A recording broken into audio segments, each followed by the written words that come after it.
श्री स्वामी समर्थ मित्रांनो, 28 ऑगस्ट 2026 रोजी म्हणजेच रक्षाबंधनाला ग्रहणाचा साया आहे. आता राखी कशी साजरी करायची?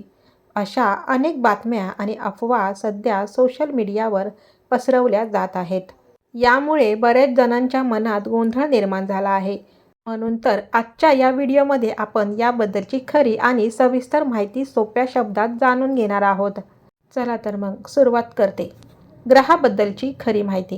ही गोष्ट खरी आहे की 28 ऑगस्ट 2026 रोजी श्रावणी पौर्णिमेला चंद्रग्रहण आहे.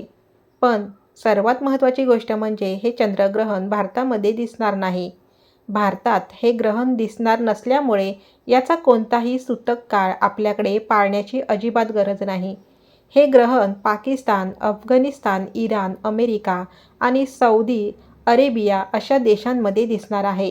त्यामुळे तिथल्या लोकांनी 29 ऑगस्टला रक्षाबंधन साजरी करणे योग्य ठरेल. पण जर तुम्ही भारतात राहत असाल तर या ग्रहणाचा आपल्यावर कोणतीही वाईट प्रभाव पडणार नाही. तुम्ही 28 ऑगस्ट रोजी कोणत्याही भीतीशिवाय रक्षाबंधन साजरी करू शकता. आणि आनंदाची गोष्ट म्हणजे यावर्षी भद्राचा कोणताही साया नाही. रक्षाबंधनाचा शुभ मुहूर्त पाहूया. भद्रा नसल्यामुळे तुम्ही दिवसभरात कधीही राखी बांधू शकता. फक्त राहुकाळ टाळायचा आहे. सर्वोत्तम मुहूर्त सकाळी 9:10 ते सकाळी 10:46 पर्यंत. ही वेळ राखी बांधण्यासाठी अतिशय उत्तम आहे. राहुकाळ म्हणजे राखी बांधू नये सकाळी 10:47 ते दुपारी 12:22 पर्यंत. या वेळेत राखी बांधणे टाळावे. दुपारचा मुहूर्त दुपारी 12:22 नंतर ते संध्याकाळी 5 वाजेपर्यंत तुम्ही सहज राखी बांधू शकता. राखी बांधताना पाळायची सोपी पद्धत. राखी बांधताना भावाचे तोंड पूर्व किंवा उत्तर दिशेला असावे.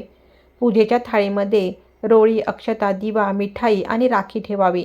सर्वात आधी भावाला टिळा लावावा आणि नंतर दिव्याने ओवाळावे. यानंतर भावाच्या उजव्या हाताच्या मनगटावर प्रेमपूर्वक राखी बांधावी. शेवटी भावाला गोड पदार्थ भरवून रक्षाबंधनाचा सण साजरा करावा. त्यामुळे सोशल मीडियावरील अफवांना अजिबात बळी पडू नका आणि आनंदाने रक्षाबंधन साजरी करा. तुम्हाला सर्वांना रक्षाबंधनाच्या खूप खूप शुभेच्छा. व्हिडिओ आवडला असेल तर लाईक आणि शेअर नक्की करा. श्री स्वामी समर्थ.